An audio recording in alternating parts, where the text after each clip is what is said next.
행복한 가정은 미리 누리는 천국이라고 하죠. A happy family is an earlier heaven. 교회도 마찬가지입니다. 미리 맛보는 천국이 이 땅의 교회라고 말할 수 있습니다. 가정이 행복해야 세상이 밝아올 수 있습니다. 교회가 행복해야 세상에 하나님의 행복의 빛을 드러낼 수가 있겠죠. 매주 목요일 저녁 7시 30분에 패밀리 라이프로 여러분들을 찾아뵈려고 합니다. 월요일에는 KCBC 라이프로, 화요일에는 성경 바이블 라이프로, 그리고 수요일에는 수도 기도와 찬양의 밤으로, 목요일에는 패밀리 타임으로 패밀리 라이프를 구성을 하려고 합니다. 하나님이 정말 원하시는 행복한 가정, 어떤 가정인지 살펴보려고 합니다. 성경이 말씀하는 성경적인 가정, 하나님이 원하시는, 하나님이 기뻐하시는 가정, 천국의 즐거움을 미리 누릴 수 있는 이런 가정, 사람들이 바라보고 예수님을 믿는 사람은 저런 행복이 있구나, 저런 가정이구나 발견하게 만드는 이런 가정, 어떤 가정인지 함께 세워가려고 합니다. 제가 지난주에 제자 훈련하는 우리 여성도님들과 함께 온라인으로 인사를 드리는데 한 여집사님이 그렇게 말씀을 해요. 목사님, 요즘 우리 여성들의 삶을 두고 돌밥이라고 부릅니다 해요. 돌아왔으면 밥을 지어야 되는 삶이라는 말이었습니다. 그 말을 듣고 저는 제 삶은 요즘 돌글이라고 말할 수 있을 것 같습니다. 돌아왔으면 글을 써야 되는 삶, 매일 아침 8시 또 정오 메시지, 그리고 목회 칼럼, 그 이외에 다양한 글을 써야만 되는 삶인데, 돌아왔으면 글을 쓰지만 그러나 행복하게 즐거운 마음으로 쓰게 되면 그래도 그 따스한 마음, 행복이 배어들 것 같습니다. 우리가 처해진 상황은 모두가 비슷하고 거의 동일하지만 어떻게 대하는가 자세에 따라서 행복의 수준도 달라지게 되겠죠. 우리 모든 성도님의 가정에 천국에서 누릴 수 있는 그 기쁨이 깊이 각인되기를 주의 이름으로 축복합니다. 가정의 행복을 누리는 꿈꾸는 사람은 예외가 없습니다만은 다양한 이유로 이 행복을 빼앗아가는 일들도 들어 있습니다. 요즘은 코로나 사태 때문에 많은 여성들이 댁에서 스트레스를 받곤 합니다. 여성들이 하는 스트레스를 하나로 묶어놓은 글을 본 게 있습니다. 코로나 방학 생활 수칙 5가지라는 글이었어요. 주는 대로 먹는다. 거의 군대 수준입니다. 두 번째는 TV 끄라고 하면 당장 끈다. 당장을 강조하는 엄마의 그 결의에 찬 목소리가 들리는 듯합니다. 세 번째, 사용한 물건은 즉시 제자리. 진짜 군대가 맞는 것 같아요. 네 번째, 한 번 말하면 바로 움직인다. 한 번 말하면 바로 움직인다. 제 아내도 이 말을 제일 좋아할 것 같습니다. 다섯 번째, 엄마에게 쓸데없이 말 걸지 않는다. 정말 무서운 엄마의 모습이 보입니다. 위 사항을 어기면 피가 코로나 올 것이다. 피가 코로나 올 것이다. 어머니의, 엄마들의 그 요즘 가지는 스트레스를 보여주는 한마디 같은데, 남편도 아내도 그리고 아이들도 어려운 상황을 지나고 있지만 서로를 배려하고 서로를 위해서 기도하고 조금만 더 생각하면 따스한 가정, 하늘의 행복이 넘치는 가정이 될 것입니다. 여성들의 스트레스뿐만 아니라 남편들도 할 말이 참으로 많을 것 같습니다. 우리 남자 집사님들은 어떤 주로 스트레스를 많이 받는지 한번 알아보니까 그렇게 말씀을 해요. 아무래도 가장이라 보시니 재정에 대한 부담을 많이 느낀다라는 대답이었습니다. 남편의 겉으로의 모습은 평온하지만 그러나 무거운 어깨는 그 당사자가 되어야만 알 수 있는 어려움이겠죠. 아이들과의 관계에서도 어려움을 이야기하는 분들이 참 많으셨는데 주로 밖에 일을 남편이 많이 합니다. 집에 들어와서 일하다 보면 아이들이 놀자라고 보채면 당장에 아이를 데리고 나가야 되는 그런 어려움도 이야기를 합니다. 이런 남편도 계시더군요. 아이들하고 논 지가 워낙 오래되다 보니까 한 5분 정도 놀고 나면 놀거리가 없다는 거예요. 아이들하고 노는 것 자체가 참 힘든 그런 아빠의 어려움도 토로한 분들도 계셨습니다. 아무래도 댁에서 일을 많이 하다 보니까 텔레워크를 하다 보니 능률이 직장에서만큼 오르지 않는 어려움도 토로하는 분들이 많았습니다. 아내도 남편도 어려움을 겪기란 다 마찬가지겠죠. 서로를 조금이라도 배려하면서 상대방 입장에 서게 되면 그리고 예수님께서 원하시는 아내 남편상을 생각하면 아마 거기 해답이 있을 것 같습니다. 아이들이 가만히 듣고는 이렇게 말할 것 같아요. 엄마 아빠 힘들게라 우리도 마찬가지예요. 아이들에게 가장 힘든 일은 어떤 것일까요? 이번에 우리 성경 필사하면서 우리 아이들 많이 교회에 데리고 오셨는데 제가 꼭 물어봅니다. 학교 안 가니까 좋아라고 물으면 열의 모두가 다 좋아요라고 이야기를 해요. 학교 안 가는 걸 다 좋아하지만 교회 안 오니까 어때라고 물으면 모두가 교회 오고 싶대요. 너무너무 오고 싶다고.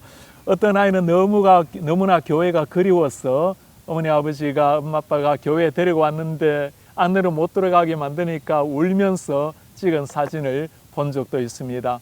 아이들은 밖에서 뛰어놀기를 좋아하는데 밖에 나가지도 못하는 지금 상황 너무나 힘들게 하는 거겠죠. 친구들과 함께 놀면서 보내야 되는 게 어린 시절인데 아이들과 함께 친구들 만나지 못하는 것도 아이들에게는 참 스트레스라 볼 수 있습니다. 5살밖에 되지 않는 아이는 그렇게 엄마 아빠를 조르는 이야기도 들었습니다. 엄마 아빠 나 코로나 보고 싶다고.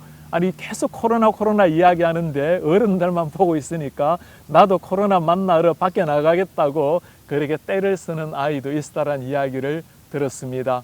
엄마도 아빠도 아이도 다 실현의 시간을 거치고 있지만 이 일을 통해서 가정이 오히려 하나님 앞에 더 하나로 세워져 가기를 기대해 봅니다. 많은 어려움 그리고 많은 시련이 있지만 코로나 바이러스가 우리에게 주는 가장 하나의 선물이 있다면 역시 가정이 될 것입니다. 지금처럼 가족이 함께 많은 시간을 보낸 일도 앞으로 아마 보낼 일은 있어야 되겠지만 쉽지는 않을 것입니다. 생애 가장 많은 시간을 식구들이 함께 보내야 되는 현 상황. 여러분 식구라는 말이 무슨 말인지 혹시 아십니까? 한자로 보면 먹을 식자의 입구자입니다. 함께 먹는 사람들을 두고 식구라고 하는 말입니다. 식구 함께 먹는 일은 참 행복하고 즐거운 일이지만 이것이 피곤하고 힘들게 되면 그 자체도 스트레스가 될 수가 있을 겁니다. 우리가 함께 세 끼의 음식을 먹을 뿐만 아니라 세 끼의 영의 양식도 먹고 함께 그 영의 양식을 나눈다면 우리의 육신의 건강뿐만 아니라 영적인 건강도 함께 도모할 수가 있을 것입니다. 어떻게 하면 하나님께서 정말 원하시는 성경적인 행복한 가정을 세울 수가 있을까요? 이번 목요일 저녁 7시 30분에 우리 성도님들을 위해서 우리 교회 목회자들이 가정에 대한 중요한 교훈을 담을 강의를 준비를 했습니다. 다음 시간에 우리 한정민 목사님께서 성경적인 부부 중에 남편의 역할에 대해서 강의를 해주시고 그 다음 주에는 박영주 전도사님께서 성경적인 부부 중에 아내상에 대해서 말씀을 전해 주시겠습니다. 세 번째 주에는 김용환 목사님께서 성경적인 자녀 교육에서 이론편을 다루게 될 것입니다. 그리고 넷째 주에는 백희정 전도사님께서 성경적 자녀 양육 중에 실천편을 함께 다루게 될 것입니다. 모두가 함께 만들어가야 될 소중한 가정입니다. 이번 패밀리 라이프를 통해서 우리 가정이 정말 하나님께서 기대하시는 행복한 천국의 기쁨이 넘치는 가정이 되기를 기대해 봅니다.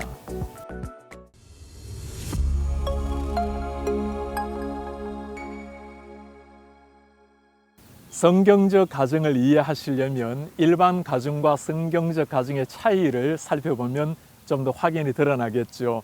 일반 가정이든 성경적 가정이든 모두가 행복하기를 다 원합니다. 그러나 행복에 대한 자세는 굉장히 다를 수 있죠. 일반 가정은 끊임없이 행복을 추구하려고 노력을 합니다. 성경적 가정은 이미 주어진 행복을 잘 누리고 감사히 여기게 됩니다.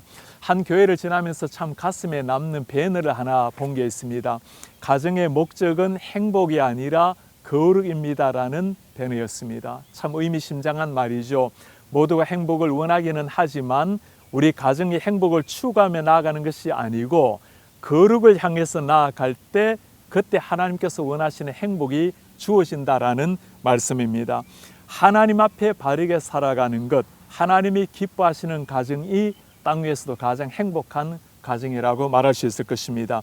하나님이 원하시는 부부의 상, 그리고 하나님이 말씀하시는 자녀의 또 부모님의 상은 어떤 상인지 한번 나누어 보고 싶습니다. 부부를 두고 워필드에게 한 분이 물었습니다. 워필드 목사님, 저 남편이 참 신자가 맞습니까? 워필드 목사님이 하신 말씀이에요. 아직은 제가 잘 모르겠어요. 그분의 아내와 대화를 해보지 않았기 때문입니다. 아내도 남편도 가까이 있는 사람이 그분의 삶을 가장 잘 알겠죠. 하나님이 기뻐하시는 남편상 하나님이 기뻐하시는 아내의 모습. 가끔 제가 아내에게 듣는 소리가 있었어요. 요즘은 그런 이야기 잘 안 듣습니다만은, 당신은 신자라기보다는 때로는 애국자라는 느낌으로 말할 때가 있다고. 하나님 앞에서 신앙적 원리보다는 나라를 사랑하는 애국자의 심정에서 이야기한다라는 말입니다. 제가 그 말 들으면 참 때로 할 말이 없어질 때가 있어요. 아무리 귀한 사람이라도 가장 중요한 것은 성경이 말씀하는 남편 아내 상을 세워가는 겁니다. 성경이 말씀하는 남편상은 어떤 상일까요? 클리어하게 말씀해 주고 있습니다. 남편아, 아내를 사랑하라. 어떻게 사랑하라고 말씀하고 있죠? 교회가, 하나님이 교회를 사랑한 것처럼, 주님이 교회를 너무나 사랑해서 교회를 위하여 피를 흘리신 것처럼 아내를 사랑하라. 다른 말로 말하면 예수님이 우리를 위해서 십자가 지신 것처럼 남편아, 아내를 내 목숨처럼 사랑하라는 말입니다. 이 말씀이 쓰여진 2000년 전에는 여성들이 그렇게 취급을 당하지 못했던 시대였습니다. 그 아내를 위해서 생명 바치는 남편이 될 정도로 아내를 아끼고 사랑하라. 거기에 진정한 하나님이 원하시는 행복이 깃든다는 말씀입니다. 아내에게 하나님이 하시는 말씀이 있어요. 아내들이요, 남편에게 순종하라, 복종하라고 말씀합니다. 우리 시대는 복종이란 말 굉장히 좋아하지 않습니다. 마치 내가 열등하면 하는 것이 복종이라고 생각을 하죠. 그 의미가 아니고, 하나님께서 우리 가정에 세워주신 영적인 가정이기 때문에 내가 하나님의 말씀에 순종하듯이 하나님이 세워주신 남편을 사랑하고 존중히 여기고 순종하라는 말씀입니다. 남편이 언제 제일 힘을 얻을까요? 많은 사람이 박수 칠 때 얻지만, 그러나 정말 남편이 가장 얻는 힘은 아내가 남편을 이해해주고 믿어주고 신뢰해줄 때입니다. 왜 그렇죠? 옆에 있는 남편을 가장 잘 아는 아내가 내가 당신을 믿어요 라고 말하면 그때 힘을 얻는 게 남편입니다. 남편상, 아내상. 아이들은 어떤 아이들을 원할까요? 성경이 말씀하는 부모님의 상과 자녀상도 정확하게 성경에서 말씀해 주고 있습니다. 부모님들이요, 여러분들의 자녀들을 하나님의 말씀과 사랑으로 훈육하라고 말씀합니다. 우리 자녀들은 부모님이 원하시는 소원을 대신 이루어주는 통로가 아닌 겁니다. 하나님께서 자녀를 맡기실 때는 우리에게 청지기의 마음으로 맡기셨어요. 하나님의 사람으로, 사랑과 말씀으로 잘 세워서 하나님의 나라를 위한 시대 인물로 키워낼 사명이 우리에게 있는 겁니다. 우리 부모님들을 향한 자녀의 모습도 성경이 정확하게 말씀하고 있어요. 자녀들아, 부모님을 공경하라. 이것이 마땅한 일이니라. 눈에 보이지 않는 하나님을 정말 사랑한다라는 것은 눈에 보이는 부모님을 사랑하고 공경히 여기는 것입니다. 우리 자라난 성년이 된 젊은이들, 우리 부모님 사랑하고 공경하고 용돈도 제때 잘 주시기를 바랍니다. 오늘 패밀리 라이프에 하나님께서 바라시는 가정, 하나님이 바라시는 아내, 남편, 우리 자녀들의 모습을 잠시 보았습니다. 누구나가 다 부족한 사람들이에요. 부족한 부분들을 발견할 때마다 그것이 실망이나 불평의 이유가 아니라 그것 때문에 내가 존재하는 겁니다. 그것 때문에 남편이 있고 자녀가 있고 부모가 있는 겁니다. 부족한 걸 볼 때마다 내 자신이 희생함으로 온전한 가정을 세워가기를 기대합니다. 가정은 천국의 그림자입니다. 우리 가정을 통해서 천국의 모습이 어떠한지를 보여주는 복된 가정, 우리 부부가 하늘의 기쁨을 누리고 자녀들이 부모님의 사랑을 받으면서 하나님 나라를 위해서 거목으로 세워져가는 이런 아름다운 KCPC의 가정 되시기를 주님의 이름으로 축복합니다.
Hi, everybody.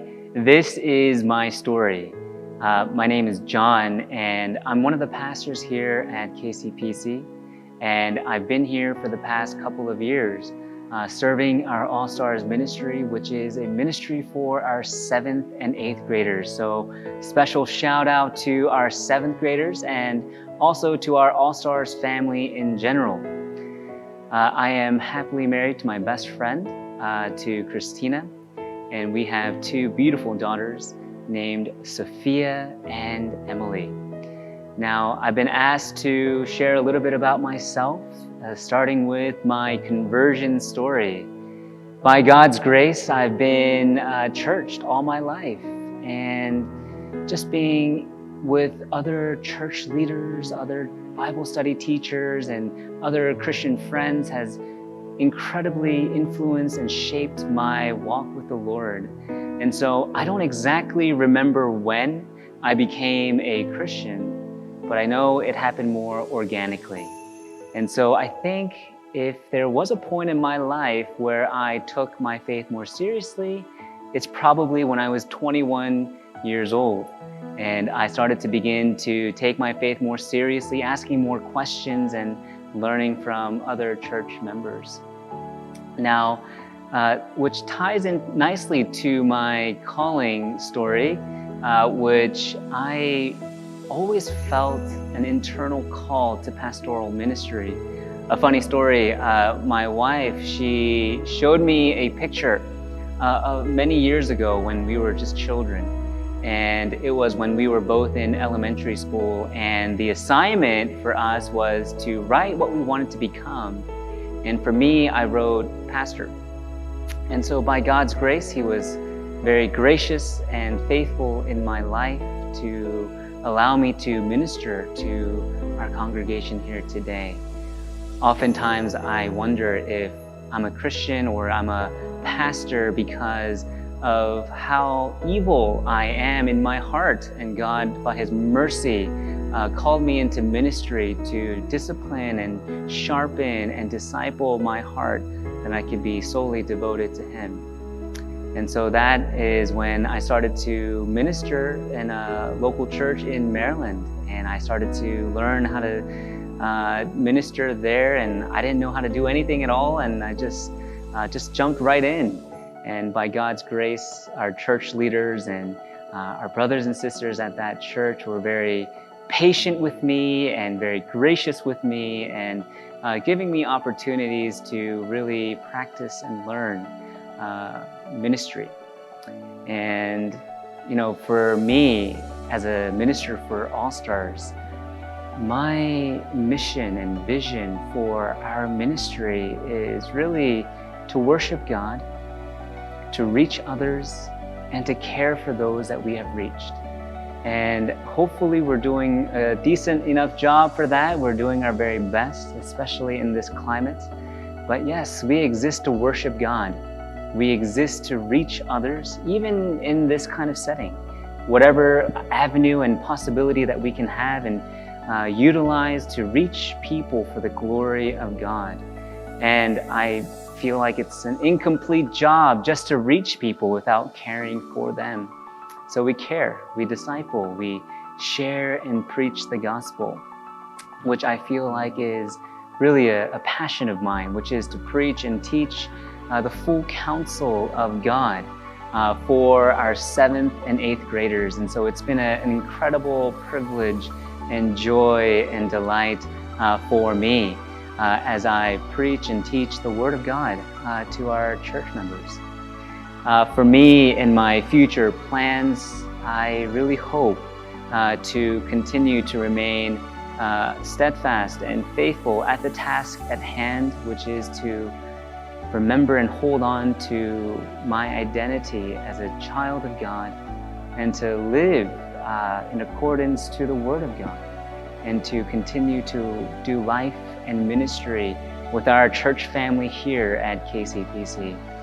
For my wife and I, we have been tremendously blessed in so many ways by our congregant members, and we are so grateful. And not just for our congregant members too, but also the other amazing staff at our church, not just the pastoral staff, but just other staff in general. It's just been such an encouragement to me and my soul and my wife and my family. So grateful for our senior pastor, Reverend Rue, and just his kindness and gentle heart and continued steadfast leadership during such a difficult time. It's been a tremendous blessing and a challenge to my own heart to continue to press on and push forward alongside our congregation members. And so that's just a little bit about my story, and thank you so much for listening.